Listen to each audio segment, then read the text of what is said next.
Hello and नमस्ते, मेरा नाम है डॉक्टर दीपानेता और आपका स्वागत है स्टडी IQ के एजुकेशनल प्लेटफॉर्म पे। आज हम प्लेटो को डिस्कस करने वाले हैं। प्लेटो, जिनको फादर ऑफ पॉलिटिकल फिलॉसफी कहा जाता है, और काफी इंपॉर्टेंट टॉपिक है वेस्टर्न पॉलिटिकल थॉट में। अगर आपने पॉलिटिकल साइंस का सिलेबस देखा है UGC नेट के लिए, तो आपने देखा होगा पहले यूनिट में वेस्टर्न पॉलिटिकल थॉट काफी सेक्शन ए में ही आता है। तो आपको यूनिट 1 सेक्शन ए में ही आप देखोगे तो वहाँ पे वेस्टर्न पॉलिटिकल थॉट आता है। एंड उसमें से अगर आप देखोगे तो कई ऐसे थिंकर्स हैं जो काफ़ी इंपॉर्टेंट हैं। प्लेटो इज़ वन ऑफ देम। तो इसीलिए आज इस वीडियो में प्लेटो को थोड़ा सा डिटेल में समझेंगे। ये समझेंगे कि उनके क्या क्या थियोरीज थे, specially theory of ideas, justice, theory of education. तो सारा एक कॉम्प्रिहेंसिव अंडरस्टैंडिंग लेंगे, कंसेप्चुअल क्लैरिटी पे फोकस करते हुए, राइट। अब आपको सभी को पता ही है कि MCQ क्वेश्चंस आते हैं, तो इसी वजह से फैक्ट्स तो है ही, बट अगर आपके कंसेप्ट्स क्लियर नहीं होंगे तो it will be very difficult for you to actually understand कि ऑप्शंस में क्या दिया हुआ है। तो इसीलिए we are going to talk about Plato, the western political thinker. Whitehead ने कहा है, एक स्कॉलर है, उन्होंने कहा है कि western political thought is nothing but a footnote to Plato and Aristotle. तो इसीलिए प्लेटो एंड एरिस्टोटल को समझना बहुत इंपॉर्टेंट है जब हम बात करते हैं वेस्टर्न पॉलिटिकल थॉट, या कहाँ से ये पॉलिटिकल फिलॉसफी आया है। तो प्लेटो को समझने के लिए हमें समझना पड़ेगा कि उस समय का ग्रीक सिटी स्टेट्स होते कैसे थे, क्योंकि eight the end of the day he was not writing in vacuum, he is a product of his times, right. And उस टाइम्स को समझना बहुत ही जरूरी है कि क्या उस समय के सिटी स्टेट में क्या हो रहा था, उस समय में कौन रूल कर रहा था, किसके बारे में प्लेटो लिख रहा था और कैसे लिख रहा था। तो चलिए स्टार्ट करते हैं प्लेटो के बारे में समझना, बट उससे पहले एक ब्रीफ इंट्रोडक्शन। मेरा नाम है डॉक्टर दीपानेता और मैंने PhD किया हुआ है JNU से, जवाहरलाल नेहरू यूनिवर्सिटी से, और मेरा UGC नेट JRF क्लियर है political science as well as in international relations. आप मुझसे जुड़ सकते हो टेलीग्राम पे एज वेल एज इंस्टाग्राम पे, और ये जो मैं PPT यूज़ करने वाली हूँ ये मैं टेलीग्राम चैनल पे अपलोड कर दूंगी। कोई भी डाउट हो, you can feel free to connect with me either on Insta as well as Telegram, and I am pretty active on social media. मैं जल्दी से रिप्लाई कर दूंगी। एंड ये सबसे इंपॉर्टेंट है DC लाइव। DC लाइव जो कोड है वो आपको बेस्ट डिस्काउंट देता है स्टडी IQ के वेबसाइट और ऐप में। कोई भी कोर्स हो, कोई भी सेट ऑफ बुक्स आप ले रहे हो, anything that you are purchasing from the Study IQ app और वेबसाइट, इस कोड के साथ आपको बेस्ट डिस्काउंट मिलने वाला है। तो again DC Live, that is the key to best discount, maximum discounts at Study IQ। चलिए आते हैं कि सबसे पहले तो समझते हैं कि भाई सर्कमस्टेंस क्या था। तो एंशिएंट ग्रीक सिटी स्टेट्स की बात कर रहा है, राइट। सिटी स्टेट्स क्या होता था? सिटी स्टेट्स इज बेसिकली छोटे छोटे सिटीज टाइप में वो लोग रहते थे। आज के दिन हम क्या कहते हैं? नेशन स्टेट्स कहते हैं, जहां पे नेशन बिल्डिंग का प्रोसेस के थ्रू पे नेशन बनाया गया है। उस समय पे सिटी स्टेट्स थे। अच्छा, ग्रीस में ऐसे 2 मेन सिटी स्टेट्स थे, स्पार्टा और एथेंस, और इन दोनों के बीच में कई साल से वॉर चल रहा था जिसे कहा जाता है Peloponnesian war, right. Peloponnesian war कहा जाता है, और उसी समय पे प्लेटो का बर्थ भी है, और इस वॉर के दौरान एथेंस हार जाता है। अब प्लेटो जो है वो बेसिकली सिटीजन है एथेंस का, और ये जो लॉस था इस पेलोपोनेशियन वॉर में एथेंस का, ये काफी इंपॉर्टेंट लेसन है फॉर प्लेटो, और इसका इम्पैक्ट उनके पूरे राइटिंग्स में दिखता भी है। दूसरी चीज है कि Plato comes from a aristocratic family, काफी वेल टू डू फैमिली से आ रहे थे, एंड तो उनके पढ़ाई लिखाई में कोई भी कमी नहीं थी, and he was a student of Socrates. ठीक है, तो लेट्स, सोक्रेटिस के स्टूडेंट भी थे उस समय के। अब Socrates was known as one of the wisest man on earth, oracle of Delphi, oracle of Delphi, ये उन समय का एक टेम्पल था, उन्होंने डिक्लेयर किया था कि Socrates is the wisest man on earth. And Socrates कई सारे चीजों पे डिस्कशन किए थे, पर उन्होंने कुछ लिखा नहीं था। तो आज के दिन पे हमारे पास सोक्रेटिस का कोई कॉन्क्रीट रिटन थियरीज नहीं है। जो भी है हमारे पास वो प्लेटो के राइटिंग से ही समझ में आता है। अच्छा, तो सोक्रेटिस को उस समय के जो डेमोक्रेटिक रूलर्स थे, तो एथेंस वाज अ डेमोक्रेट, तो डेमोक्रेसी था यहाँ पे, और यहाँ पे जो रूलर्स थे उन्होंने सोक्रेटिस को डेथ सेंटेंस दिया था। और डेथ सेंटेंस भी बहुत ही मतलब डरावना डेथ सेंटेंस था। उनको खुद के हाथ से हेमलॉक पीना था। Hemlock is basically a poison. एक गॉबलेट में कप में दिया था हेमलॉक, और उनको खुद ही पी के that he knew it was poison and that was the death sentence। और क्यों डेथ सेंटेंस दिया गया था? इसलिए दिया गया था क्योंकि उनपे ये आरोप था कि वो यूथ ऑफ एथेंस को मिसलीड कर रहे हैं। उनके पॉलिटिकल आइडियाज या एथिक्स के जो स्टेटमेंट्स थे उससे वो उनको मिसलीड करके उनको ये बता रहे थे कि भाई डेमोक्रेसी में क्वेश्चन करो, रूलर्स को क्वेश्चन करो। एंड ये जो थॉट प्रोसेस था इसको सेडिशन मानते थे उस समय के रूलर्स, इसीलिए सोक्रेटिस को डेथ सेंटेंस दिया गया था। अब यहां पे आता है प्लेटो पे सेकंड इन्फ्लुएंस। एक तो हो गया एथेंस का defeat in the Peloponnesian war, दूसरा हो जाता है सोक्रेटिस का डेथ, एंड वो भी death declared by the state. इसीलिए प्लेटो कहता है कि जो एथेंस का डेमोक्रेसी है it is the rule of ignorance. क्या कहता है? रूल ऑफ इग्नोरेंस, और इसी को बदलना है। ठीक है, रूल ऑफ इग्नोरेंस को बदलना है। अच्छा, अब ये जब हम बाद में फिलोसोफर्स किंग करेंगे, जब हम बात करेंगे कैसा सोसाइटी होना चाहिए, उस समय पे यहां पे फिर से आएंगे कि क्या एग्जैक्टली प्लेटो का मीनिंग था। अच्छा, उसके अलावा एथेंस को और समझते हैं। एथेंस उस समय पे इक्वल सोसाइटी नहीं था, तो there was no equality in Athens, and clear cut class system जरूर था। एक तरफ था मास्टर्स, दूसरे तरफ था स्लेव्स। चाहे आप प्लेटो पढ़ो, चाहे आप एरिस्टोटल पढ़ो, ये क्लास सिस्टम एविडेंट है। ठीक है, it was not an egalitarian state at all, और इक्वालिटी का जो आइडिया है तब तक इतना डोमिनेंट आइडिया था भी नहीं। So none of them, neither Plato nor Aristotle actually argued for equality also. उसी दौरान एक चीज इंपॉर्टेंट है, क्योंकि डिफरेंस जरूर आता है एरिस्टोटल और प्लेटो के बीच में, वुमेन को लेके। तो एरिस्टोटल ने तो क्लियरली ये कहा है कि women were not even equal, women and slaves को एक कैटेगरी में डाला था, क्लास में डाला था।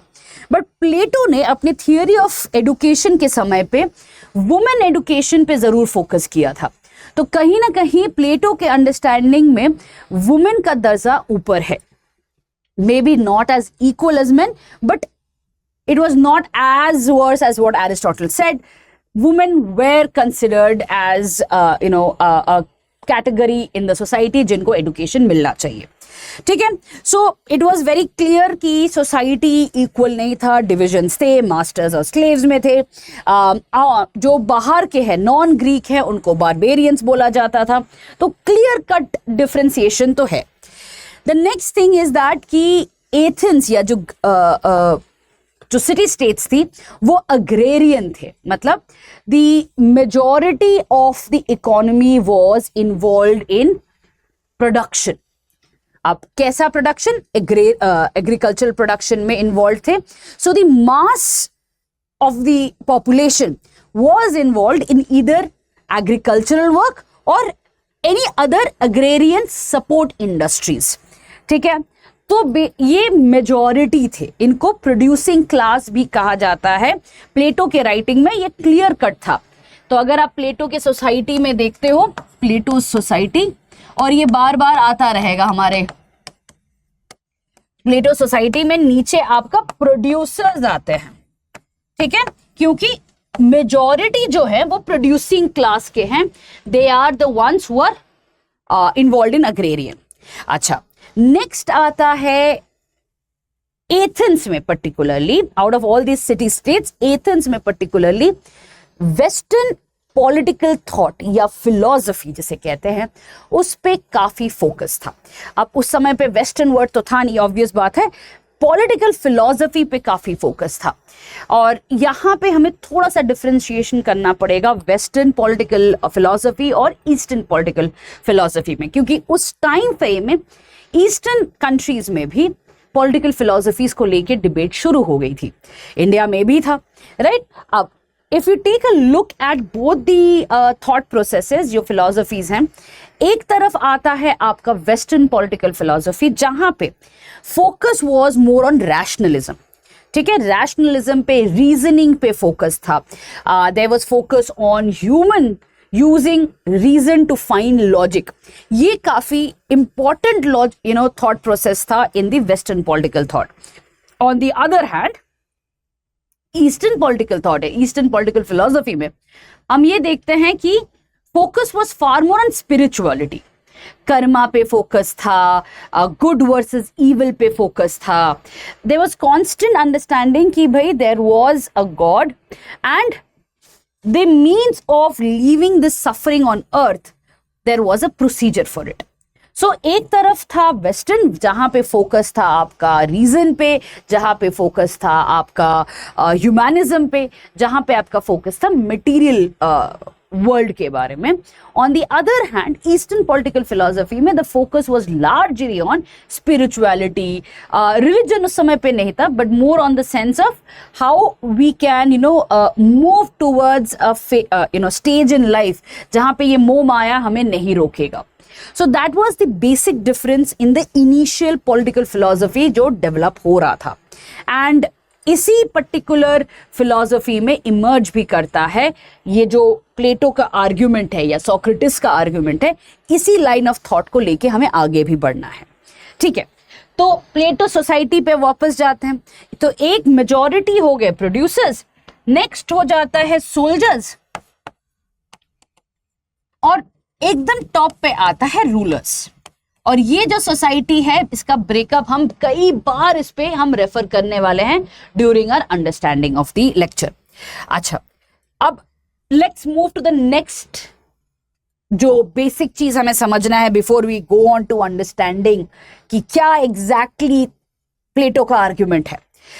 तो again as I said, nobody writes in vacuum, everybody is a product of this circumstance. तो प्लेटो के पहले भी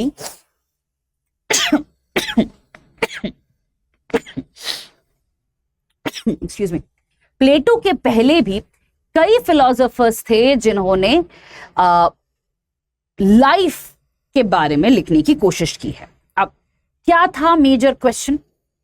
मेजर क्वेश्चन था what are we made of, मतलब लाइफ क्या है। इसको लेके कई सारे फिलोसोफर्स इस पे लिख रहे थे। तो एक मेजर नाम था थेल्स।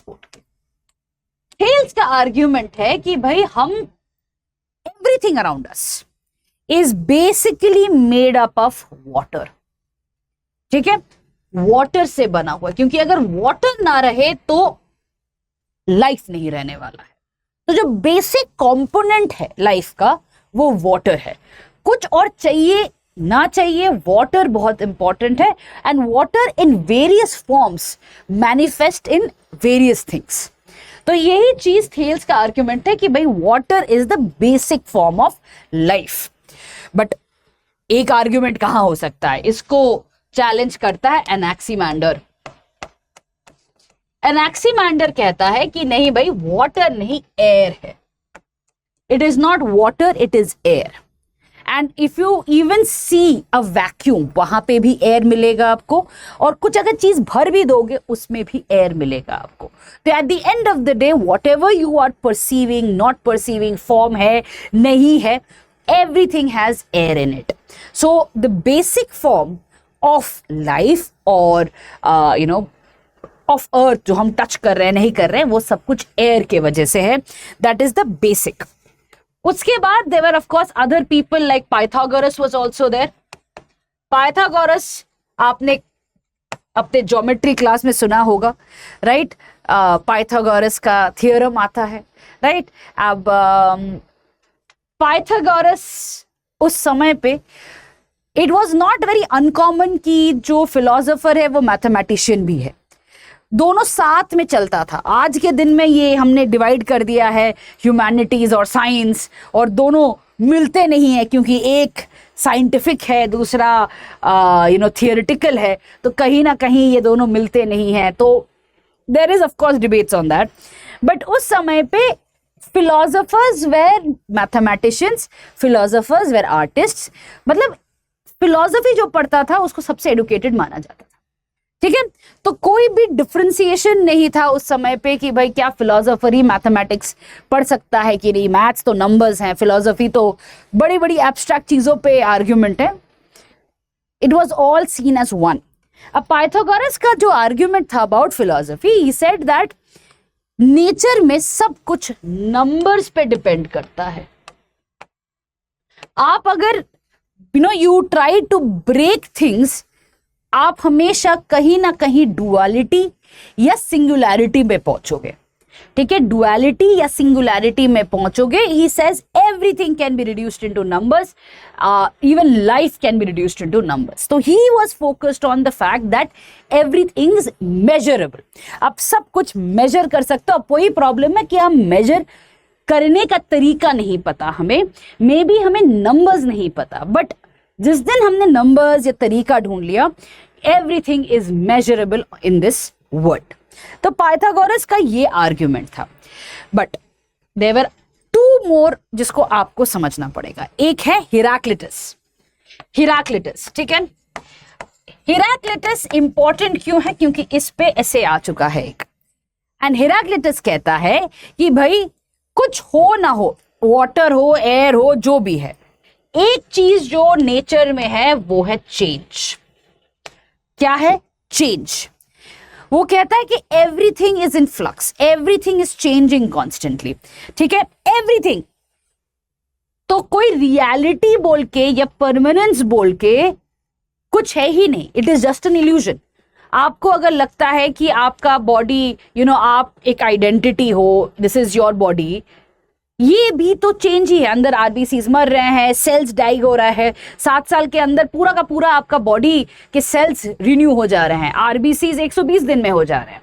तो change is continuous, right? Change is everything. तो अकॉर्डिंग टू हिराक्लिटस कुछ भी चीज परमानेंट नहीं है, सब कुछ बदल रहा है। तो यहां पे उन्होंने एक बड़ा इंपॉर्टेंट स्टेटमेंट दिया था जो कि ऐसे में पूछा गया था कि you do not step into the river twice, same river twice. इसका मतलब क्या है? Let me right it down. You do not step into the same river twice. इसका मतलब बेसिकली आता है कि भाई जो नदी है, आपने पहले पैर रखा, उसके बाद आप बाहर आ गए, पानी तो बह गया। अब पानी जब आप अगले बार पैर रखने जाओगे, वो तो सेम पानी नहीं रहने वाला है ना, नदी में तो पानी बह ही जा रहा है। तो in other words the river is not same. River में जो पानी बह रहा है, it is continuously different, change is happening. तो आप सेम नदी में पैर बार बार नहीं रख रहे हो। आपने जब रखा, जो पानी आपको टच किया वो तो आगे चला गया। अब दूसरी बार जब आप कदम रखोगे, वहीं पे कोई और वाटर मॉलिक्यूल आपको टच करेगा, वो पुराने वाले नहीं करेगा। तो basically river is changing and आप उसमें 2 बार नहीं, you can not step into it twice. तो हिराक्लिटस का आर्ग्यूमेंट काफी उस समय पे पॉपुलर था, बट उस समय पे भी एक और आर्ग्यूमेंट था। कौन था वो? पार्मेनिडीज। पार्मेनिडीज कहता है कि भाई चेंज हो सकता है, मे बी, बट एक चीज है कि एसेंस कांस्टेंट है। मतलब नदी का पानी बदल सकता है, पर नदी तो नदी ही रहने वाला है, नदी में तो पानी ही रहने वाला है, उसमें मछली भी रहेगा, हो सकता है वो मछली आगे चला जाए, कोई दूसरा मछली है, बट नदी का जो एसेंस है वो वहीं पे रहने वाला है। ठीक है, पार्मेनिडीज वही कहता है कि essence will remain constant, change होता रहे, कि हमारे बॉडी के सारे सेल्स बदल जाए, आरबीसी बदल जाए, बट आप जो हो वो वही रहने वाले हो, आपका जो एसेंस है वो वही रहने वाला है। ठीक है, so according to Parmenides, what you are, the essence of it will remain permanent, but जो आपके अंदर जो छोटी छोटी चीजें हैं वो हो सकता है चेंज हो रही है, बट आपका एसेंस नहीं बदलने वाला है, राइट? आपका जो अपब्रिंगिंग है, आपका जो इनेट नेचर है वो नहीं बदलेगा। आपके हो सकते हैं छोटे मोटे चीजें बदलती रहें, क्योंकि change is going to happen. ठीक है, तो ये सारा आर्ग्यूमेंट्स, डिबेट्स, फिलोसॉफिकल डिस्कशंस चल रही हैं उस समय पे, और उसी समय पे और एक मेजर ग्रुप आता है, सोफिस्ट्स बोलते हैं। ठीक है, अब ये जो सोफिस्ट्स हैं, ये I think one of the most misunderstood schools of political philosophy है। अगर आप पढ़ोगे तो बड़ा मजा आएगा। तो अगर if you want a name of a sophist philosopher, उसका नाम है मार्कस ऑरेलियस। ठीक है, तो जाके एक बार गूगल जरूर करना मार्कस ऑरेलियस के बारे में, you will absolutely love reading about him.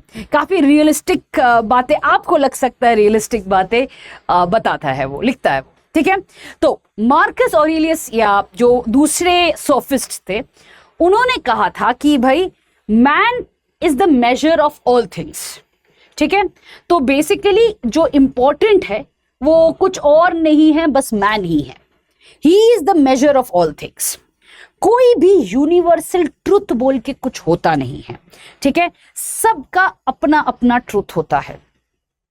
ठीक है, मतलब अगर आपने आप चलते हुए गाड़ी को देखा, एक्सीडेंट हो रहा है, आपका इंटरप्रिटेशन, गाड़ी में जो बैठा है जिसका गाड़ी ठुका है उसका इंटरप्रिटेशन, सभी का इंटरप्रिटेशन अलग अलग होगा। मतलब कोई भी एक ट्रुथ नहीं है कि गाड़ी जाके ठुकी है, बस ये ट्रुथ नहीं है। उसमें कई एंगल्स आएंगे, कई सारे इंटरप्रिटेशंस, ओपिनियन, सब कुछ आएगा। तो कोई भी यूनिवर्सल ट्रुथ नहीं होता है। ये सिर्फ और सिर्फ हमारा खुद का अंडरस्टैंडिंग है, हमारा खुद का ट्रुथ है। ठीक है, so that is where it is about us, it is we who have said कि हाँ ये ट्रुथ है। The sun rising from the east is a truth for us. ठीक है, ये हमारे लिए ट्रुथ है, बट ये भी इंपॉर्टेंट है कि हमने ही ये बात किया है कि ईस्ट क्या है, वेस्ट क्या है, नॉर्थ क्या है, साउथ क्या है, ये हमने खुद के लिए बनाया है, तो it is our own truth, right? तो according to sophist, everyone has their own version of truth, there is no universal truth. अब यहां पे और एक चीज इंपॉर्टेंट आता है। सोफिस्ट कहते हैं कि भाई if man is the measure of all things, सबसे इंपॉर्टेंट चीज जो है वो है विनिंग या सक्सीडिंग। कोई भी मैन अगर आप देखते हो, जो अब एकदम छोटा सा बच्चा है, उसको अगर आप पूछोगे बनना क्या है, उसको कुछ ना कुछ लाइफ में बनना है, राइट? वो कोई ना कोई एस्पिरेशन देगा आपको कि भाई मेरे को टीचर बनना है, पुलिस मैन बनना है, फायर मैन बनना है, कुछ ना कुछ एस्पिरेशन वो जरूर डिस्कस करेगा। और ये जो डिस्कस करने वाला है वो इट इज अ प्लान और एम्बिशन, बड़े होके मुझे क्या बनना है। तो it's all about succeeding in life. और ये जो सक्सीडिंग इन लाइफ है, इसी एम्बिशन के वजह से लोग मनी एंड पावर के पीछे जाते भी हैं। तो सोफिस्ट का आर्ग्यूमेंट है कि भाई eight the end of the day यही है सीक्रेट, मनी एंड पावर। ठीक है, उनके accordingly this is the source of good life. ये सब वर्च्यू कुछ नहीं है। अगर आपको अच्छी जिंदगी चाहिए तो पैसा और पावर, ये नहीं कि अच्छा आदमी बनो, ये नहीं कि you have to do something good in society, किसी के लिए अच्छा करना है, कुछ नहीं। पैसा और पावर, यही है गुड लाइफ। कोई आपको देने नहीं वाला है, आप खुद करने वाले हो। सो that is about money and power. And यही चीज सोफिस्ट कहते हैं कि यही चीज हमें आगे बढ़ने के लिए भी फोकस करवाता है। इसमें और एक चीज इंपॉर्टेंट ये सोफिस्ट कहते हैं लैंग्वेज को लेके। लैंग्वेज को कहते हैं कि language has a seductive power. जो बंदा अच्छा बोल सकता है, मीठा बोल सकता है, उसी को लोग चूज करेंगे। जो लोग बोल नहीं सकते हैं, वो अच्छा काम भी कर ले, उसको कोई नहीं भाव देने वाला है। तो जिसको ओरेटरी स्किल्स अच्छी है ना, वही रूल करेगा। तो इस पे फोकस करो जिससे कि अच्छी तरीके से बोल पाओ। Your language skills are good, your oratory skills are good, वही लाइफ में राइज करेगा। कोई और जो काम कर रहा है वो राइज नहीं करेगा। ठीक है, सो अगेन काफी रियलिस्टिक चीजें आ जाती हैं यहाँ पे अगर हम बात करते हैं तो सोफिस्ट ये आर्ग्यू कर रहे थे। अब ऑब्वियस बात है, आपको when you take a look at it, it is very very ये जो आइडियाज हैं काफी इजी टू ग्रास्प है, लोगों को अच्छा भी लग रहा था and people were just taking it in. But उसी दौरान सोक्रेटिस का इंटर होता है और सोक्रेटिस सोफिस्ट को क्रिटिसाइज करने लगते हैं। कहता है कि भाई ये एकदम गलत है। He says that money and power will only let you know कि लाइफ क्या होता है। It will never lead you to leading a good life. पैसा या पावर जो है, उसके भूख में आप हमेशा भागते रहोगे, वो कभी गुड लाइफ देगा नहीं। Good life is when you know कि यही है, यही सत्य है, यही नॉलेज है। तो ये money and power is actually a trap. तो सोक्रेटिस शुरू करता है क्रिटिसाइज करना सोफिस्ट्स को। ठीक है, एंड उनका जो आर्ग्यूमेंट है, सोक्रेटिस का जो आर्ग्यूमेंट है, वो काफी इंपॉर्टेंट हो जाता है to understand Plato as well. क्योंकि मैंने पहले ही कहा था कि प्लेटो का जो गुरु है वो क्या कौन है? सोक्रेटिस है। और गुरु शिष्य परंपरा के अंडर पे गुरु का जो ज्ञान है वो स्टूडेंट पे इन्फ्लुएंस करेगा ही। ठीक है, तो सोक्रेटिस का इसी वजह से हमें थोड़ा सा ब्रीफली अंडरस्टैंड तो करना ही पड़ेगा to basically have a conceptual clarity on Plato कि प्लेटो के क्या आर्ग्यूमेंट्स थे। तो सोक्रेटिस ने कहा है knowledge is virtue, knowledge is virtue. ठीक है, अब इसका मतलब क्या है? वो कहता है कि एक चीज होती है लाइफ के बारे में जानना, एक चीज होती है कि ये अच्छी जिंदगी है कि भाई मुझे 10 दिन गोवा में जाके चैन से पार्टी करना है, आराम से बीच में रहना है, we want to just go and have fun there. और दूसरी चीज ये होती है कि वो 10 दिन बाद आपको वापस अपनी जिंदगी में वापस आना है, पैसे खर्च हो गए, सेविंग्स खत्म है, अब वही रोड जिंदगी में वापस आना है। तो एक चीज होती है टू हैव दैट इल्यूजन, दूसरी चीज होती है टू अंडरस्टैंड कि ये गोवा ट्रिप में ना जाके वो पैसे अगर मैं बचा लूं तो इतना स्ट्रेस नहीं होगा, I can lead a comfortable life, I can may be save, ताकि मैं बाद में कुछ इन्वेस्ट करके कुछ मेरा रिटर्न आ जाए।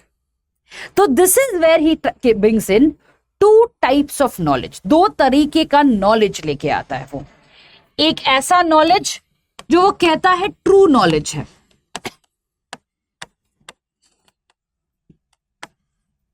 और दूसरा जो वो कहता है कि मियर ओपिनियन है या इस नॉलेज का रिफ्लेक्शन है, इस नॉलेज का रिफ्लेक्शन है। इसका मतलब क्या है? ट्रू नॉलेज क्या होता है? True knowledge is basically it is about और नोइंग अबाउट कि क्या इंपॉर्टेंट है, क्या नहीं है इंपॉर्टेंट।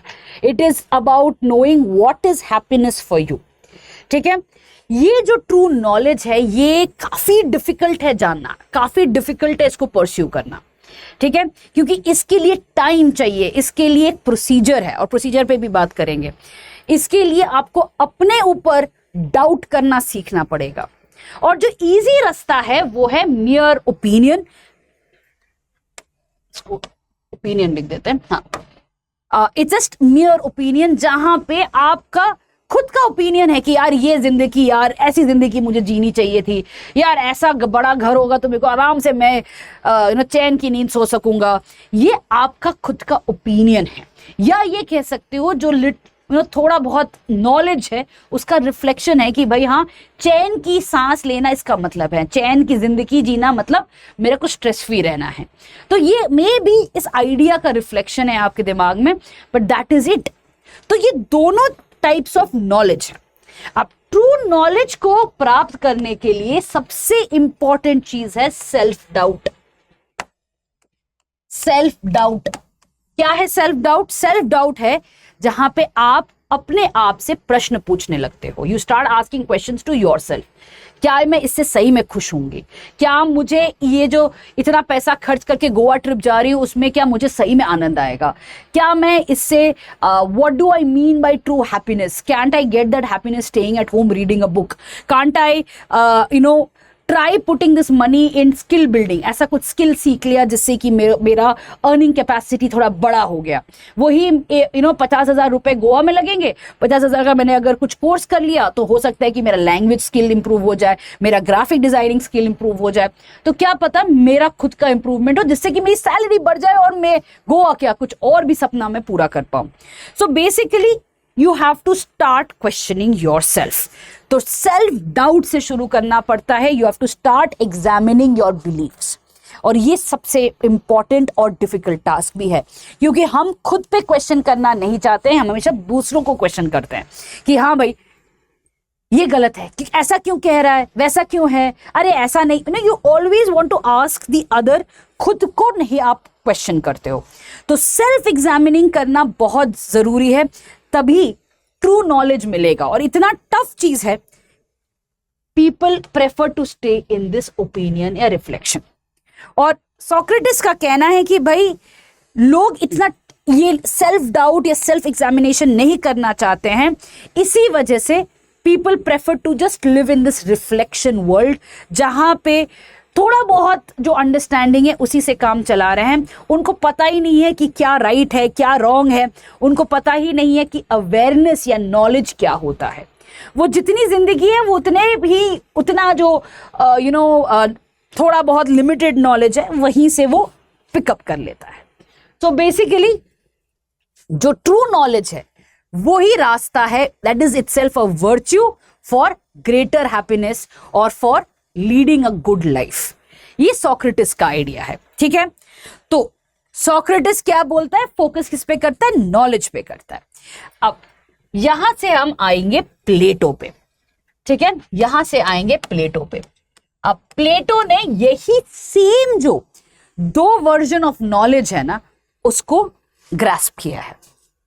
अब before I go on to explaining about Plato, एक बार हमें प्लेटो का जो मेथोडोलॉजी है उसको भी समझना थोड़ा जरूरी है कि कौन सा मेथोडोलॉजी यूज किया है उनके राइटिंग्स में।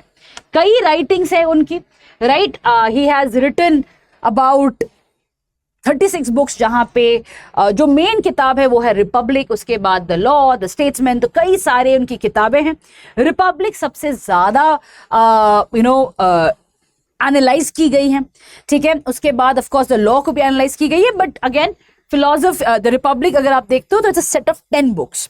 और ये जो किताबें हैं, हर किताब अलग अलग चीजों को लेके डील करता है। जैसे कि book 1 deals with man's life, nature of justice and morality, ठीक है। उसके बाद अगर आप बुक 5 to 7 देखोगे, वहां पे आइडियल स्टेट और फिलोसोफर रूलर को लेके बात की गई है। तो हर किताब में अलग अलग चीजों पे फोकस किया गया है। बट मोस्ट इंपॉर्टेंट है जो उनका राइटिंग स्टाइल है, वो एज ए डायलॉग है। It's is between multiple people, जहां पे वो अपने आइडियाज को डिस्कस कर रहे हैं rather than writing as one person, ठीक है। ये जो तरीका है इसको डायलेक्टिक्स कहा जाता है, जहां पे बाय डिस्कशन और बाय आर्ग्यूमेंट्स आप अपना आर्ग्यूमेंट को आगे बढ़ा रहे हो। और इंटरेस्टिंग बात है, कौन है ये जिनके बीच में ये सब डायलॉग्स चल रही हैं? तो प्लेटो की जो किताब है रिपब्लिक में, वहां पे उन्होंने सोक्रेटिस को मेन कैरेक्टर बनाया है और उनके जो स्टूडेंट्स हैं, जैसे प्लेटो के भाई हैं, ग्लूकॉन हैं, उसके बाद सेफेलस है, कई सारे ऐसे कैरेक्टर्स हैं जो एक्चुअली प्लेटो के स्टूडेंट्स थे, उनके बीच में आर्ग्यूमेंट दिया है एंड फाइनली सोक्रेटिस ने अपना फाइनल जो वाइजेस्ट आर्ग्यूमेंट है वो सोक्रेटिस ने दिया है। तो कई बार कंफ्यूजन जरूर आ जाता है कि एक्चुअली वो सोक्रेटिस का आइडिया था कि प्लेटो का आइडिया था। फाइनली कई सारे स्कॉलर्स ने यही कहा है कि मेजर जो आइडियाज हैं वो प्लेटो के ही हैं, जो सोक्रेटिस के द्वारा उन्होंने किताब में लिखा है। ठीक है, तो बेसिकली डायलेक्टिक्स यूज किया है। डायलेक्टिकल मेथड इज ये कार्ल मार्क्स में भी आता है, हिगल ने भी इस पे काफी काम किया है। Dialectics is where you are basically questioning and you are analysing it. ठीक है, उसके बाद जो मेजर है डिडक्टिव। आपने पेपर 1 में इंडक्टिव और डिडक्टिव तो पढ़ा ही होगा। डिडक्टिव क्या होता है, जहां पे ऑलरेडी आपका प्रिजम्पशन है, उसके बाद आप धीरे धीरे प्रिजम्पशन को क्वेश्चन सेल्फ एग्जामिन करते करते you come to the final outcome. Inductive क्या है, पहले आप पूरा स्टडी करोगे, अंडरस्टैंड करोगे, फाइनल आउटकम पे आओगे। ठीक है, so deductive is basically already have an understanding, उसको उसके बाद आप क्वेश्चन करते हो। ठीक है, next is analytical. Anything you are analysing, you are breaking it down from multiple perspectives, it's going to be analytical. And last is historical. तो Plato बार बार ना हिस्ट्री का भी यूज करता है। ही इज यूज्ड कि एथेंस में democracy जो initial level पे कैसा था, उस समय पे क्या अच्छी बात है। तो he is use history also to prove certain points of his. तो अगर आप मेथोडोलॉजी की बात कर रहे हो तो डिडक्टिव, डायलेक्टिकल, एनालिटिकल और हिस्टोरिकल, ये मेथोडोलॉजी यूज किया है प्लेटो ने अपनी राइटिंग्स पे। चलिए आते हैं अब सोक्रेटिस का। मैंने जैसे आपको बताया, एक ब्रीफ अगेन रिपीट कर लेती हूँ यहीं पे। इन्फ्लुएंस ऑफ सोक्रेटिस तो था ही। प्रोफेसर मैक्सी ने कहा है इन प्लेटो सोक्रेटिस लिव्ड अगेन, क्योंकि प्लेटो का जो राइटिंग है वहां पे सोक्रेटिस का ही मेन रोल है, जहां पे वो आर्ग्यू कर रहे हैं, जहां पे वो बात कर रहे हैं। तो ऑन मेन आर्ग्यूमेंट क्या है, वर्च्यू इज नॉलेज। और अगर आप बात करते हो ह्यूमन नेचर का, तो ह्यूमन नेचर के 4 बेसिक क्राइटेरिया या एलिमेंट्स है। एक है रीजन, दूसरा है करेज, तीसरा है टेम्परेंस। टेम्परेंस मतलब सेल्फ रिस्ट्रेंट, आप कैसे अपने आप को रिस्ट्रेन करोगे। एंड चौथा है जस्टिस। और ये सेम चीजें प्लेटो के आर्गुमेंट में भी आता है। तो एक हो गया रीजन। रीजन मतलब आपके खुद के थिंकिंग कैपेसिटी से आप ये आर्ग्यू कर रहे हो कि ये सही है कि गलत है।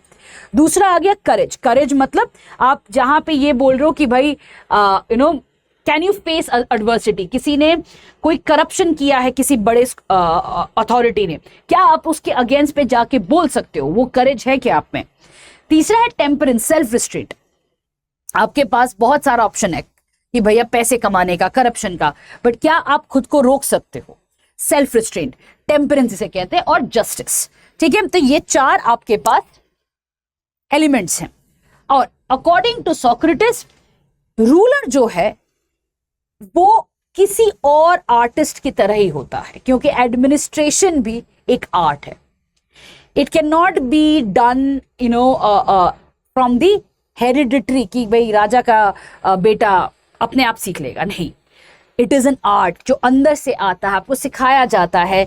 आप you are doing it for everyone, you are doing it with everyone. And most importantly, ये कोई चीज बाय बर्थ नहीं आती है, आपको सीखना पड़ता है, आपको समझना पड़ता है, एंड देन ऑफ कोर्स अपना खुद का आपका टैलेंट तो आएगा। It's like an art. ठीक है, it's like an, and you ruler is an artist. तो यहां पे आता है ये आइडिया कि रूलर को एज अ हेरिडिटरी किंग तो बनना नहीं चाहिए। ठीक है, and finally he says that कि जो पब्लिक है वो इतनी इग्नोरेंट है, क्योंकि वो सब सोफिस्ट को मान रहे हैं, सभी मान रहे हैं कि पैसा और पावर सबसे इंपॉर्टेंट है। तो इतनी इल है कि हमें पब्लिक को नहीं, मास्टर्स को क्योर करना है। ठीक है, हमें पब्लिक नहीं, मास्टर्स को क्योर करना है, वही सबसे इंपॉर्टेंट भी है। अब पब्लिक अगर हम पब्लिक को समझाने जाएं तो वो तरीका सही नहीं होगा। मास्टर अगर क्योर हो जाता है तो मास्टर खुद जाके यही बोलेगा कि हाँ भाई ऐसे करके करने से वो सही रहता है। ठीक है, so that is where public is ill, we must cure our masters. Masters को सही करना है, उनको सही दिशा दिखानी है, उन पे करप्शन रोकना है। तो अब आते हैं प्लेटो के मेन थियरी, इसे थियोरी ऑफ आइडियाज कहते हैं। और इस थियोरी ऑफ आइडियाज को समझने के लिए हमें allegory of cave, example of cave भी लेना पड़ेगा। बट पहले तो ऑफ कोर्स बोर्ड में समझेंगे, उसके बाद ही पीपीटी पे आएंगे। तो प्लेटो का क्या ले रहे हैं हम? Theory of ideas. अब ये अगर आपने कोई किताब में समझने की कोशिश की है तो ये काफी कंफ्यूजिंग लगता है, राइट? बिकॉज ऐसा लगता है कि ऐसे वर्ड्स यूज किए गए हैं या कि इसका मतलब ही क्या है। इट बिकम्स लाइक और ये नहीं समझ में आएगा तो एरिस्टोटल का क्रिटिसिज्म नहीं समझ में आएगा। तो बेस अगर सही नहीं है तो कितना ही पिलर बना लो, क्या ही फर्क पड़ता है, बिल्डिंग तो टूटेगी, राइट? आगे बढ़ते हैं प्लेटो पे, थियोरी ऑफ आइडियाज। तो थियोरी ऑफ आइडियाज भी जैसे टू टाइप्स ऑफ नॉलेज था, उसी बेसिस पे डाइकोटमी इसे कहते हैं। डाइकोटमी मतलब दो, डाइकोटमी ऑफ आइडियाज पे ही पूरा का पूरा आर्ग्यूमेंट दिया गया है। अब यहां पे प्लेटो ने कहा है कि सोचिए कि दो तरीके के वर्ल्ड्स हैं। एक है एम्पेरिकल वर्ल्ड, ठीक है, एम्पेरिकल वर्ल्ड। दूसरा है ट्रांससेंडल वर्ल्ड, ठीक है, ट्रांससेंडल वर्ल्ड। एक हो गया आपका एम्पेरिकल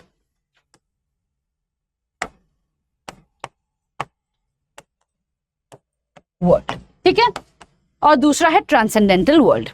अब एम्पेरिकल वर्ल्ड जो है वो बेसिकली ऐसा वर्ल्ड है जहां पे चीजें आप या आइडियाज आप सेंसेशन से समझते हो। आइडियाज हो या नॉलेज हो या आपका जो what ever is happening in front of you, ये आपका एम्पेरिकल वर्ल्ड है। जैसे कि ये बॉटल, ठीक है, ये बॉटल आपने टच किया है, टच करके ठंडा लगा, ठीक है, आपने देखा व्हाइट बॉटल, ठीक है, तो ये आप टच करके ये पता कर रहे हो कि हाँ भाई इसके अंदर ठंडा पानी है या कुछ भी ठंडा कुछ लिक्विड है। तो this is what you are touching with your sensation, eyes, touch, इससे आपने पता किया कि ये ठंडा आप ले रहे हो। This is what empirical world, जहां पे आइडियाज या नॉलेज आप सेंसेशन से गॉज करते हो। मेजर पीपल, जो मेजॉरिटी ऑफ द पीपल है, वो एम्पेरिकल वर्ल्ड में ही रहते हैं। बट उसके ऊपर भी एक ट्रांसेंडेंटल वर्ल्ड है, और ये जो ट्रांसेंडेंटल वर्ल्ड है ये है वर्ल्ड ऑफ ट्रू नॉलेज या आइडियाज। ट्रू नॉलेज और आइडियाज, ये जो वर्ल्ड आता है ये रीजन से आता है, रैशनैलिटी से आता है।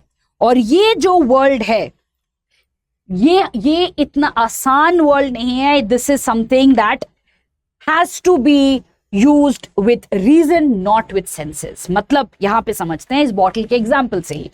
तो इस बॉटल को एम्पेरिकल मैंने क्या कहा, ठंडा है, वाइट है, इसमें कुछ ना कुछ कोल्ड लिक्विड रहेगा, एंड इट इज, आपने साइज देख के भी बोलेगी 1 लीटर करीब का बॉटल है ये। अब आपके अंडरस्टैंडिंग के लिए it's a flask with cold liquid.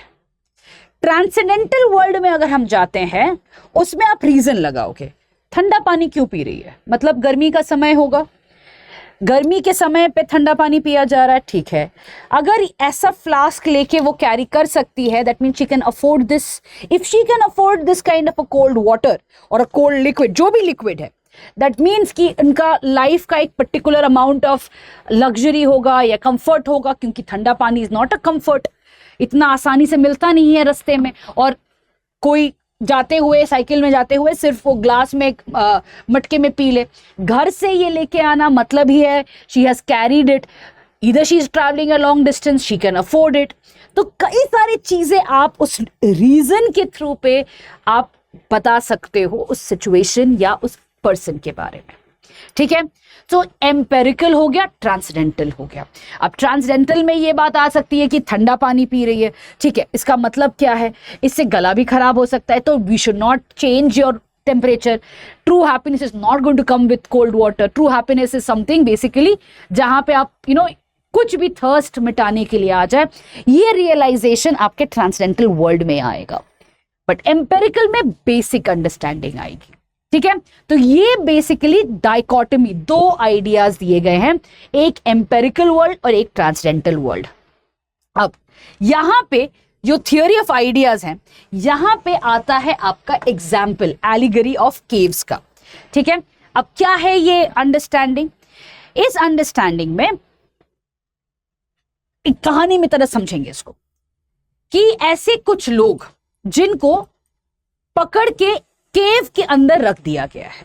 ठीक है, केव के अंदर रख दिया गया है और उस केव में, if I can go and show you photograph, हाँ ये लोग केव के अंदर बैठे हैं। ठीक है, और सिर्फ आग के वजह से उनको कुछ रिफ्लेक्शन दिख रहा है कि बाहर क्या हो रहा है, बाहर की वर्ल्ड में क्या हो रहा है। तो वो सिर्फ रिफ्लेक्शन देख रहे हैं और उस रिफ्लेक्शन से सोच रहे हैं कि अच्छा ये भी है, अच्छा घोड़े ऐसा दिखता है, अच्छा कोई ऐसा आदमी जा रहा है, अच्छा देखो ना रात होने वाली है। तो उनका जो अंडरस्टैंडिंग है पूरा का पूरा इस रिफ्लेक्शन से समझ में आ रहा है और इसी को वो सत्य भी मान रहे हैं, सच भी मान रहे हैं। अब ये सोचो कि यहां से एक बंदा फॉर एनी रीजन एक दिन छूट के बाहर आ जाता है, केव से बाहर आता है। जब वो केव से बाहर आता है, उसको सबसे पहले तो आंख पूरा ये हो जाता है सूरज के रोशनी की वजह से, पर धीरे धीरे वो सूरज की रोशनी की वजह से सब कुछ देखने भी लगता है। ठीक है, धीरे धीरे उसको सूरज की रोशनी की वजह से देखने भी लगता है। उसको समझ में आता है अच्छा घोड़ा ऐसा दिखता है, पेड़ ऐसा होता है, अच्छा लोग ऐसे ग्रुप में चल रहे हैं, लड़कियां ऐसे सज रही हैं, अच्छा जो हमें लगा था सांप वो सांप नहीं कुछ और है। तो बेसिकली जो अंडरस्टैंडिंग थी रिफ्लेक्शन से, आपको रियलिटी देखने लगती है और वो भी सन के वजह से। ठीक है, तो आपने पूरा देखा, आप वापस गए और इन लोगों को जाके बोला कि यार पता है ऐसा दिखता नहीं है घोड़ा, घोड़ा तो कुछ और दिखता है, it is something absolutely different.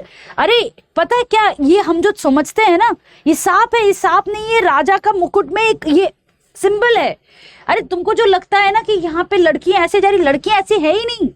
तो जब आप सत्य जाके बताते हो लोग आप पे हंसने लगते हैं, बोलते क्या बेवकूफ है, हम तो रोज देख रहे हैं यहाँ बैठ के, हमें दिख रहा है ना कि क्या है बाहर का सब कुछ तो दिखता है हमें रिफ्लेक्शन में।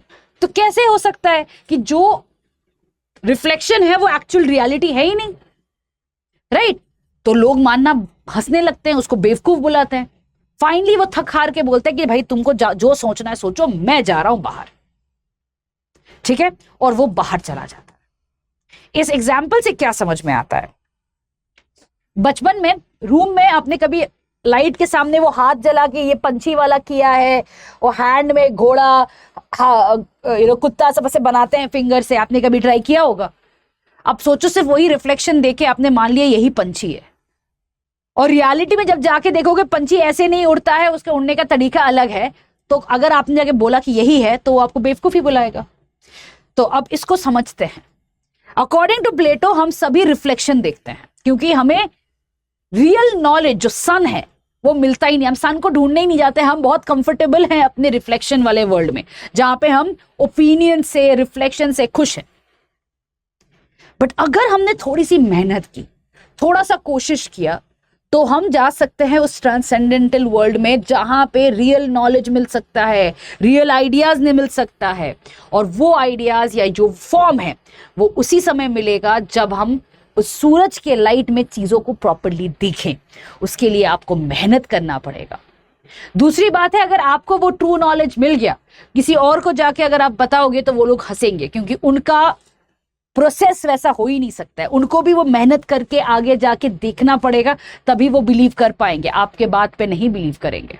तो अगर आपने जाके किसी को बोला कि भाई देखो लाइफ का जो ट्रू मीनिंग है वो ये नहीं है कि पैसा कमाना, ट्रू मीनिंग ये है कि आप अपने परिवार के साथ थोड़े ऐसे टाइम बिताओ जहां पे हंसी खुशी के साथ आपका दिन पे दिन निकलता रहे, एडवेंचर्स ना हो, आराम से निकले, वो ट्रू लाइफ है। ट्रू हैप्पीनेस वही होता है। ये नहीं कि भाई एक पैसा खर्च करके कुछ बड़ा कुछ खरीदना, उसके बाद स्ट्रेस पे रहना, वो चीज नहीं है। ये सोशल मीडिया वर्सेस रियलिटी वाली जो रील्स आती है ना, वही चीज है यहाँ पे। तो अगर आपको किसी ने बताया कि यार पता है इस जगह जाओगे तो ऐसा होगा, आपने बोला हाँ भाई, अब रियल लाइफ में गया तो ऐसा कुछ है ही नहीं।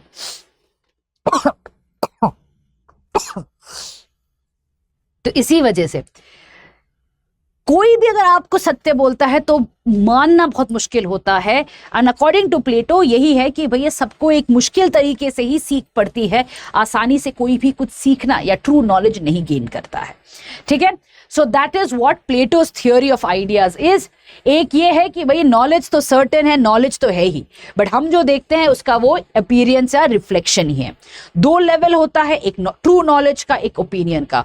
ओपिनियन में ही हम रहते हैं, रिफ्लेक्शन में ही रहते हैं, ट्रू नॉलेज की तरफ हम मेहनत करके नहीं जाते हैं।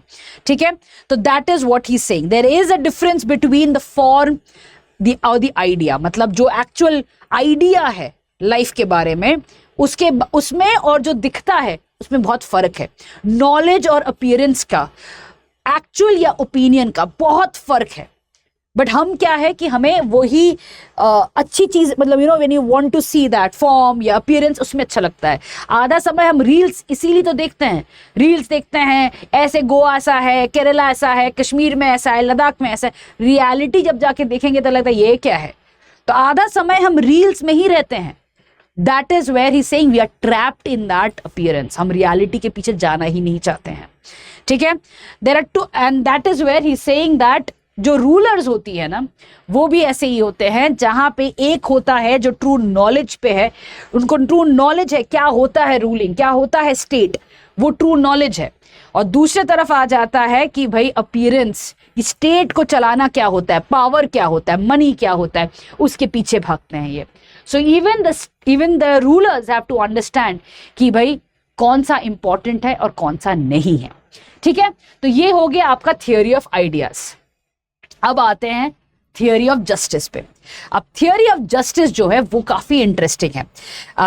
थियोरी ऑफ जस्टिस को जिस तरीके से प्रेजेंट भी किया गया है रिपब्लिक में, वो एक डिबेट की तरफ प्रेजेंट किया गया है। तो थियोरी ऑफ जस्टिस,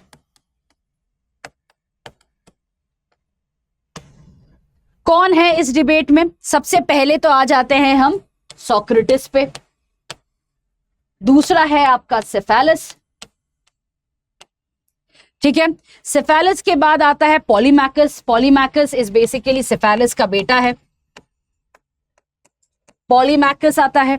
पॉलीमैकस के बाद थ्रासीमैकस।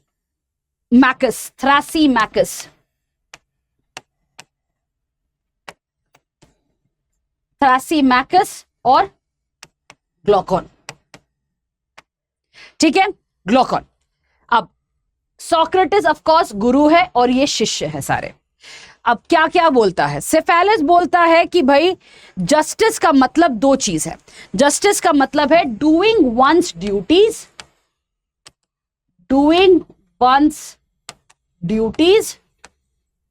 And the second thing Cephalus कहता है पेइंग वंस डेट। इसे जस्टिस कहते हैं, पेइंग वंस डेट। अपना धर्म करना और किसी से भी अगर आपने कुछ लिया है उसको वापस देना, पेइंग वंस डेट, इसको सेफेलस कहता है जस्टिस। ठीक है, अब इस चीज को सोक्रेटिस कहता है कि हाँ भाई डूइंग वंस ड्यूटी तो करेक्ट है, बट पेइंग वंस डेट ये तो सही नहीं है।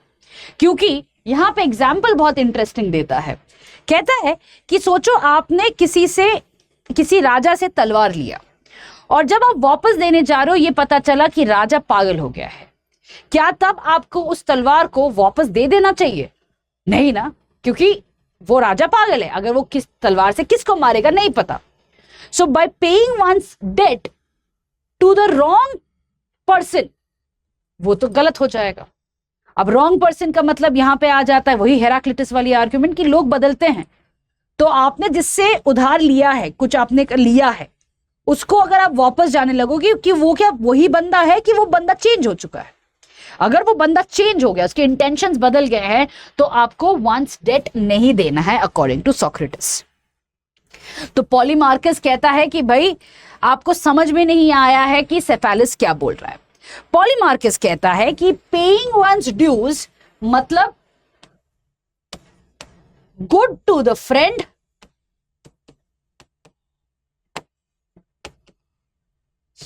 Bad to the enemy.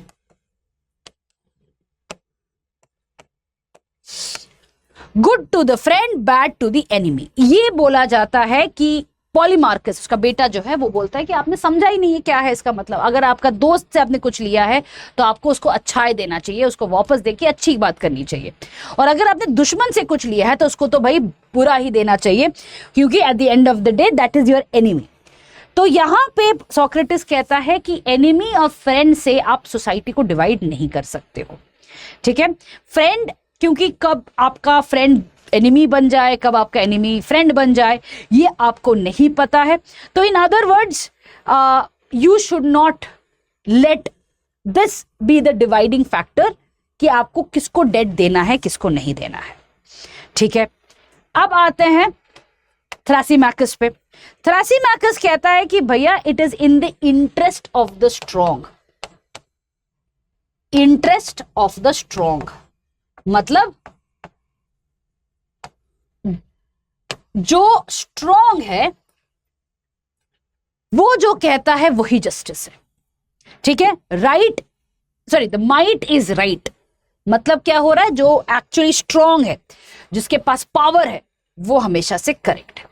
मतलब क्या होता है, थ्रासिमैकस इज अ सोफिस्ट, ठीक है, पावर के बारे में बात कर रहा है। तो वो कहता है जो पावरफुल बंदा है उसी को जस्टिस आता है, क्योंकि उसी के पास पावर है टू ब्रिंग जस्टिस। किसी वीकर पर्सन के पास वो पावर हो ही नहीं सकता है, सिर्फ पावरफुल बंदे के पास होगा। तो सोक्रेटिस तब कहता है कि इसका मतलब ये है कि भाई जो राजा रूल्स बनाता है वो सिर्फ और सिर्फ लोगों को सप्रेस करने के लिए है, इट इज फॉर दैट। तो थ्रासिमैकस कहता है कि लोगों को सप्रेस अगर राजा के फायदे में है तो क्यों ना करे। तो उसको लेके सोक्रेटिस डिबेट पे जाता है। सोक्रेटिस कहता है कि ये बात सही नहीं है, क्योंकि eight the end of the day जो रूल्स बनती हैं वो सभी के लिए है, चाहे वो रूलिंग क्लास हो या चाहे वो प्रोड्यूसिंग क्लास हो, सभी के लिए ये रूल्स बन रही हैं, ठीक है। तो अगर रूल सबके लिए सेम है तो ये तो नहीं हो सकता है कि स्टेट सिर्फ एक ही क्लास के बारे में सोच रहा है, स्ट्रॉन्ग के बारे में ही सोच रहा है, तो ये तो गलत हो गया, ठीक है। सोक्रेटिस भी तब इसको रिजेक्ट करता है। ग्लूकॉन कहता है ठीक है, इंटरेस्ट ऑफ द स्ट्रॉन्ग नहीं, पर इंटरेस्ट ऑफ द पुअर तो है ही भाई। इंटरेस्ट ऑफ द पुअर है, जिसको भी जस्टिस देना है सोसाइटी में उसको पुअर के बारे में सबसे पहले समझना है, वीकर सेक्शंस के बारे में पहले समझना है। तो ये बेस्ट होगा जिससे कि जस्टिस लाया जाए, जिससे कि जस्टिस मेंटेन किया जाए सोसाइटी में। तो यहां पे सोक्रेटिस कहता है कि भाई कैसे हो सकता है ये, क्योंकि पुअर तो अपना डिसीजन मेकिंग नहीं कर सकता है, तो कैसे करेगा ये जस्टिस, और उनकी बात क्यों ही सुनी जाएगी। अगर अच्छा राजा नहीं हुआ तो क्या होगा। तो कई सारे क्वेश्चंस आ जाते हैं। और उसके बाद आता है प्लेटो का आर्ग्यूमेंट। क्या है प्लेटो का argument? State is individual writ large. State in individual writ large. मतलब क्या है? मतलब यह है कि जो स्टेट को करना है वो इंडिविजुअल को अपने कैपेसिटी में भी करना है. So basically individual has to first bring justice in oneself, उसी के बाद स्टेट भी जस्टिस की तरफ मूव करेगा. स्टेट विल बी बेसिकली जो इंडिविजुअल का लार्जर फॉर्म होगा वो स्टेट करेगा. अब इंडिविजुअल को क्या करना है, यहां पे प्लेटो पहले अपना थियोरी ऑफ सोल देता है. ठीक है, थियोरी ऑफ सोल देता है. ये थोड़ा सा ब्रीफ डाइवर्जन आपको समझना पड़ेगा, तभी आप समझ पाओगे कि थ्योरी ऑफ जस्टिस में. तो यहां पे ही सेज दैट जो सोल है वो हमारे बॉडी में ऐसे कई जो टेंडेंसीज हैं वो इसका मैंने बेसिकली रिपोजिटरी है, जो सोल है, तो soul doesn't die, right, soul rests in peace. उसके बाद there is when you are alive, उस समय पे the soul is the one that has all the understanding on all the kind of tendencies one has, ठीक है, जो essence जिसे कहते हैं ह्यूमन बॉडी का, जो हम बदल रहे हैं, बट हमारे बीच, हमारे अंदर एक सोल है जो कांस्टेंट है। तो वो सोल जो कांस्टेंट है वो कई सारे टेंडेंसीज का कॉम्बिनेशन है, ठीक है। तो उसमें से वो 3 कॉम्बिनेशन की बात करता है। रीजन, ठीक है, करेज, उसके बाद आता है एपिटाइट या पैशन। जिन लोगों में रीजन डोमिनेट करता है, जिन लोगों में reason is the main thing in the soul, उनको प्लेटो ने कहा है man of gold. Man of gold, जहां पे रीजन डोमिनेट करता है, ठीक है। करेज में मैन ऑफ सिल्वर। एपिटाइट या passion is man of copper, ठीक है। मैन ऑफ गोल्ड, सिल्वर और मैन ऑफ कॉपर। अब आइडिया जो है, जो अंडरस्टैंडिंग ऑफ आइडिया है या जस्टिस है, वो सिर्फ और सिर्फ मैन ऑफ गोल्ड को ही समझ में आता है, ठीक है। सिर्फ और सिर्फ मैन ऑफ गोल्ड को समझ में आएगा, क्योंकि यही है रीजन के through they can understand true knowledge, क्योंकि रीजन डोमिनेट करता है।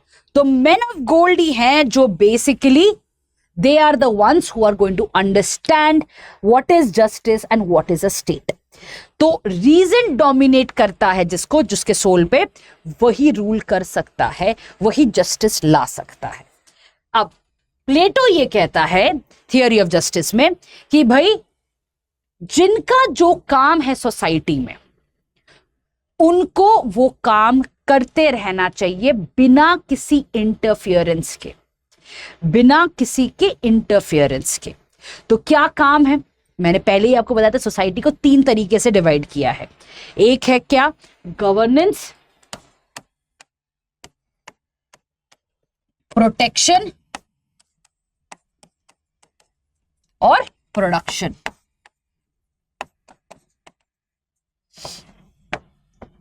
गवर्नेंस कौन होगा?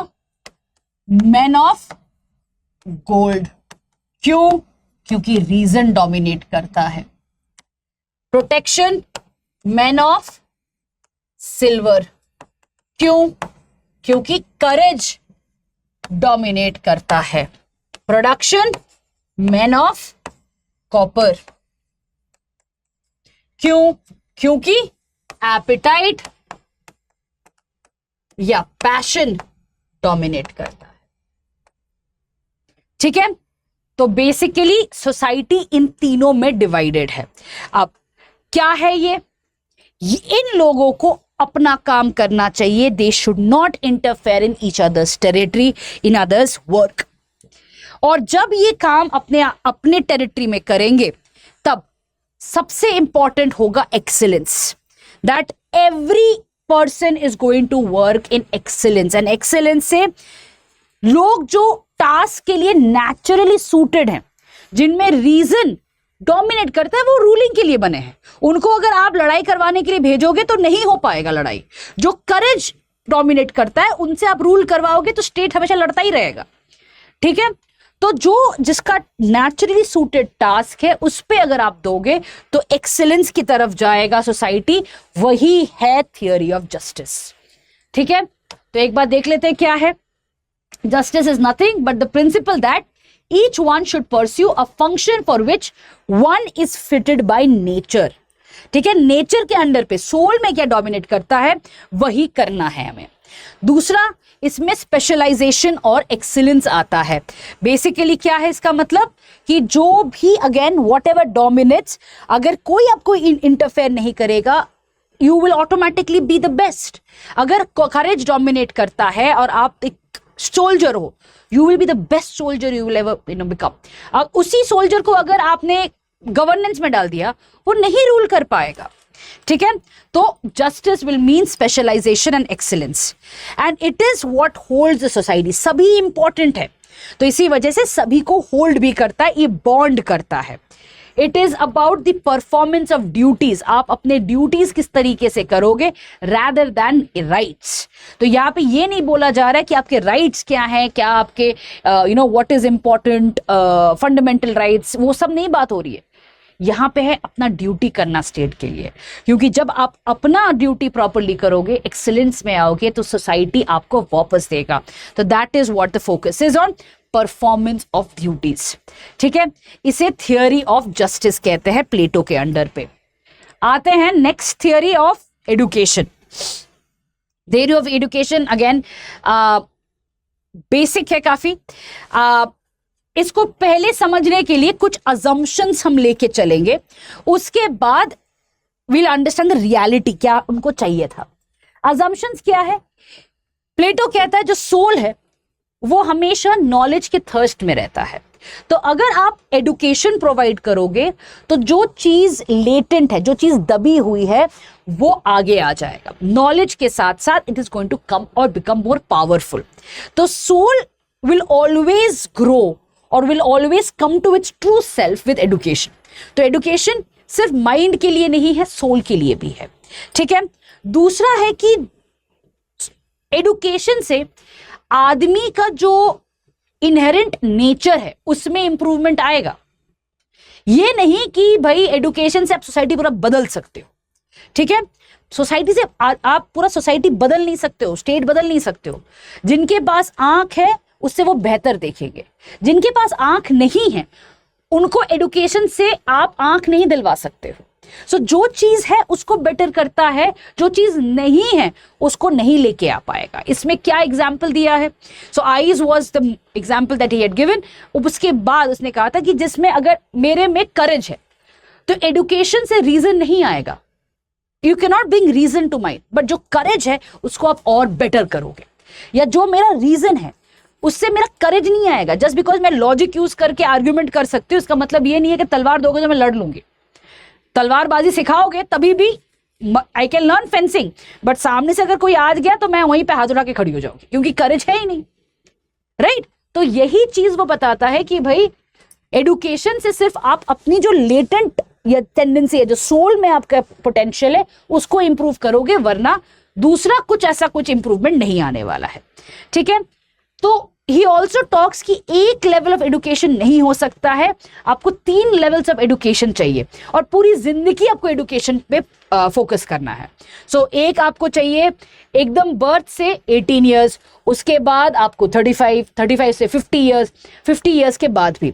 तो बेसिकली क्या हो रहा है? You are constantly learning, you are pursuing knowledge. ठीक है, उसके अलावा education will help people earn a living. उससे आप you'll be basically employed, उससे आप अर्निंग करोगे, तो ये आपके सोसाइटी के लिए भी बेटर है. ठीक है, तो ये 2 assumptions लेके उन्होंने ये थियोरी ऑफ एडुकेशन दिया था. सबसे इंपॉर्टेंट है कि जो ये सिस्टम दिया भी था उसमें उन्होंने कॉम्बिनेशन किया है. So we are talking about theory of education. इसमें ही has basically given a combination of the education system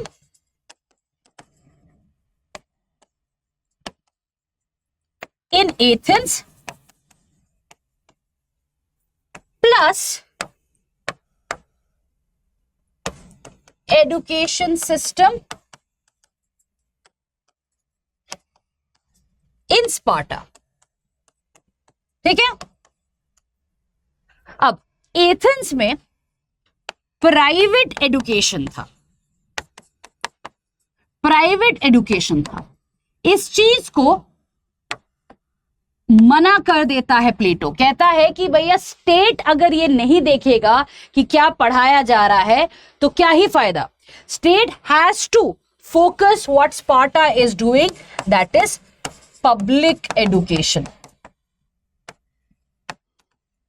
ठीक है, पब्लिक एजुकेशन पे फोकस करना चाहिए rather than प्राइवेट एजुकेशन, क्योंकि अगर देखा जाए यहीं पे सोफिस्ट लोगों ने भटका के रखा हुआ है, फोकस तो भाई पब्लिक एजुकेशन में होना चाहिए, ठीक है।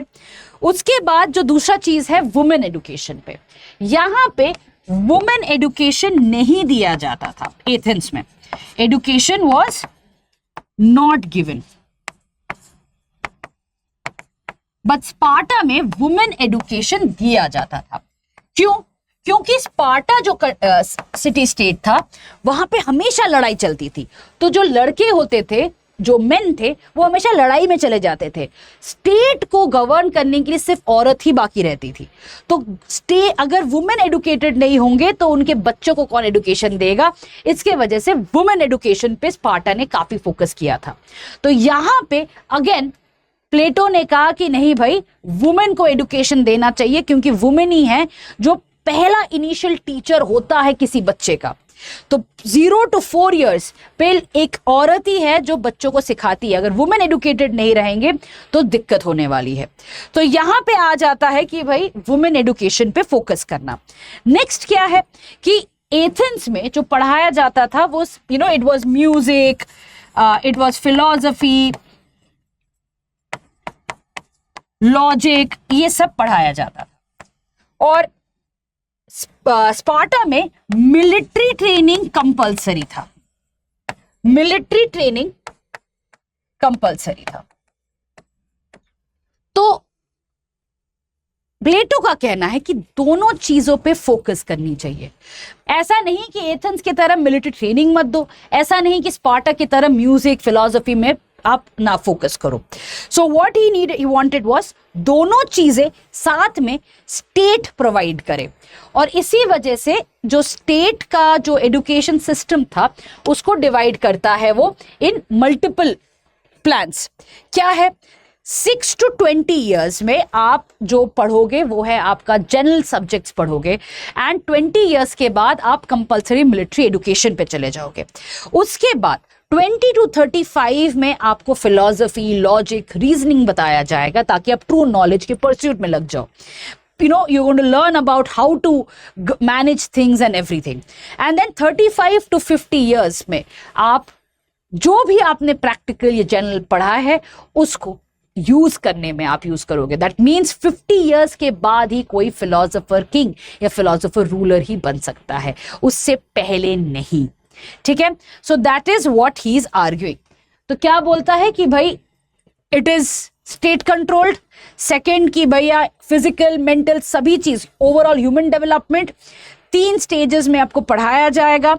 And he also said that everyone should focus again on theory of justice, that is जो रूलर्स हैं उनको एडमिनिस्ट्रेशन स्पेशलाइज सब्जेक्ट होना चाहिए, सोल्जर्स जो हैं उनको मिलिट्री स्किल्स पे आपको बढ़ाना चाहिए, एंड प्रोड्यूसर्स जो हैं उनको मटेरियल प्रोडक्टिविटी, कैसे प्रोडक्शन इंप्रूव किया जाए, उन पे फोकस करना चाहिए। ठीक है, अब इसमें ही again goes back to the society. ये पहला पॉइंट इंपॉर्टेंट है, बिकॉज ये जो एजुकेशन के बारे में उन्होंने बताया है ये सिर्फ और सिर्फ गार्जियन क्लास के लिए बताया है, that is the ruler and the soldiers. For the merchant और द एग्रेरियन पीपल, उनके लिए सिर्फ बोला है कि भैया जो बेसिक मटेरियल स्पेशलाइजेशन चाहिए उनको, कैसे कारपेंटर को अगर कारपेंट्री सीखना है, फार्मर को फार्मिंग के बारे में सीखना है, उतना काफी है। उनको फिलोसोफर मत बनाओ, उनको फिलोसफी नहीं समझ में आएगा। तो सिर्फ और सिर्फ जो गार्जियन क्लास है, that is the rulers as well as the soldiers, उनको ट्रेनिंग दो ताकि उनका फिलोसफी या जो उनका इनहेरेंट लेटेंट टेंडेंसीज हैं वो उभर के आए। Rest of them can be given specialise training, उतना काफी है। तो यहां पे वो क्लास सिस्टम पे आ जाते हैं, जहां पे he is dividing the society into 2 classes, right. Women के साथ इतना नहीं किया है, बट क्लास सिस्टम के साथ उन्होंने डिविजन तो जरूर किया है in his theory of education. अब communism of wives and property, ये इसका ही एक्सटेंशन है। Communism of wives and property अगर देखते हो तो इसमें ये कहता है कि भाई जो रूलिंग क्लास है उनका जो मेजर रीजन होता है करप्शन का, वो इसीलिए होता है क्योंकि सबसे पहला तो प्राइवेट प्रॉपर्टी है। क्योंकि उनको हमेशा प्राइवेट प्रॉपर्टी चाहिए, प्राइवेट प्रॉपर्टी चाहिए, पैसा खुद का चाहिए, इस वजह से वो करप्ट होते हैं। तो अगर आप ये प्राइवेट प्रॉपर्टी का कंसेप्ट ही हटा दो, सभी चीज कॉमन है, सभी चीज सबके लिए है और सभी एक साथ आके टेबल पे खाएंगे, सभी गोल्ड या रिचेस जो है सभी के इक्वल है, तो इससे क्या होगा, करप्शन कम हो जाएगा and rulers are not going to be after their own money, बल्कि सबकी मनी के लिए। They is going to work for the betterment of society rather than their own betterment. तो सबसे ज्यादा इंपॉर्टेंट है ये प्राइवेट प्रॉपर्टी का कंसेप्ट हटा दो, यहीं से करप्शन आता है, यहीं से प्रॉब्लम्स आ रही है। दूसरी चीज वो कहता है वाइफ्स को लेके, कहता है जो फैमिली है ना, फैमिली के लिए एक आदमी बहुत मेहनत करता है और उसके लिए भी वो करप्शन कर सकता है, उसके लिए भी जो भी उसको इल्स है उसके पीछे भागेगा rather than फिलॉसफी। तो अगर उस बंदे में फिलॉसफिकल टेंडेंसी भी है, उसको रीजन करना आता है, पर उससे अगर उसको पैसे नहीं आ रहे हैं तो वो ऐसा काम करेगा जो उसके नेचुरल नहीं है, बट उससे पैसे जरूर आ रहे हैं इसीलिए वो करेगा। जैसे कि एक रूलर टाइप का बंदा है पर वो मर्चेंट में जा रहा है क्योंकि मर्चेंट में ट्रेड करने से ज्यादा पैसे आएगा, एंड यही होगा। क्यों पैसे चाहिए? परिवार के लिए, वाइफ के लिए, बच्चों के लिए, इसके लिए चाहिए। तो ही गिव्स दिस आइडिया कि भैया वाइव्स और प्रॉपर्टी कॉमन कर दो, ठीक है, लेट इट बी कॉमन, किसी का वाइफ नहीं है, स्टेट विल डिसाइड कि कौन किसके साथ they will have a child, और वो जो चाइल्ड होगा वो पूरे स्टेट का होगा, ठीक है, वो किसी एक बंदे का नहीं है, स्टेट ही उनका ध्यान रखेगा, स्टेट ही उनका पढ़ाई कराएगा, स्टेट ही का ही बच्चा है, किसी इंडिविजुअल का नहीं रहेगा। इससे कि किसी पे प्रेशर नहीं है कि भैया मैं अपने परिवार के लिए कमा रहा हूं, सब जो भी कमा रहे हो, जो भी कर रहे हो, अच्छाई करोगे, सोसाइटी के लिए करोगे, you will not do it for your own family और योर ओन प्राइवेट प्रॉपर्टी। तो ये communism of wives and property है, इसको बहुत लोगों ने क्रिटिसाइज जरूर किया है। इनके खुद के स्टूडेंट एरिस्टोटल ने इस पूरे communism of theory and communism of wives and property की थियोरी का एक एक पॉइंट को क्रिटिसाइज करते हुए इसको खत्म कर दिया था, ठीक है। बट हाँ, उस समय पे ये काफी रैडिकल थॉट जरूर था, एंड ये जो कम्युनिज्म वाली आइडिया है ये बाद में ऑफकोर्स कार्ल मार्क्स और हीगल के राइटिंग्स में भी आपको दिखने लगेगा, जहां पे वो इकोनॉमिक टर्म्स में प्राइवेट प्रॉपर्टी का अबॉलिशिंग की बात कर रही है। यहां पे private property for political reasons, क्योंकि पॉलिटिकली आप you want to kind of make the ruler more temptation से आप दूर कर रहे हो। तो ये आपका पॉलिटिकल पर्सपेक्टिव है, कार्ल मार्क्स का इकोनॉमिक पर्सपेक्टिव है जब हम बात करते हैं कम्युनिज्म या प्राइवेट प्रॉपर्टी का अबॉलिशन का। बट आइडिया काफी रैडिकल था प्लेटो के समय पे, जहां पे प्राइवेट प्रॉपर्टी का अबॉलिशन को लेके बात किया गया है। अब लास्ट पे आते हैं फिलोसोफर किंग। फिलोसोफर किंग तो समझ में अभी नहीं, आपको थोड़ा बहुत आ ही गया होगा, जहां पे you would have understood that कि कौन होगा फिलोसोफर किंग। वही होगा जिसके पास रीजन है, जो करप्शन नहीं करेगा, जो ट्रू नॉलेज का ज्ञान रखेगा, एंड वही होगा जो सोसाइटी में जस्टिस लेके आएगा, इंटरफेयर नहीं करेगा, मिनिमम गवर्नेंस के थ्रू में रूल करेगा, एंड उसको ये पता होगा कि money and power is not important, उसको ये पता होगा कि भाई करप्शन से कुछ नहीं होने वाला है, true knowledge is what is important, and this is where a true philosopher king is going to emerge. अब रिपब्लिक में he has talked about a philosopher king और a philosopher ruler. उनकी बाद की राइटिंग, प्लेटो की जो बाद की राइटिंग है, जैसे कि द लॉज या द स्टेट्समैन, उन दोनों किताब में he has given importance to laws, particular laws जो आप फिलोसॉफिकल लॉज जो सोसाइटी के बेटरमेंट कर सकती हैं, या in the other book he has also talked about a group of people जो साथ में अगर देखा जाए तो फिलोसॉफिकल ग्रुप की तरह बिहेव करेंगे, राइट। तो basically by the latter half of his writings, moving from the philosopher rule, he has definitely moved on to a democratic understanding, जहां पे either a group of people or the laws are the ones who are going to rule, ठीक है।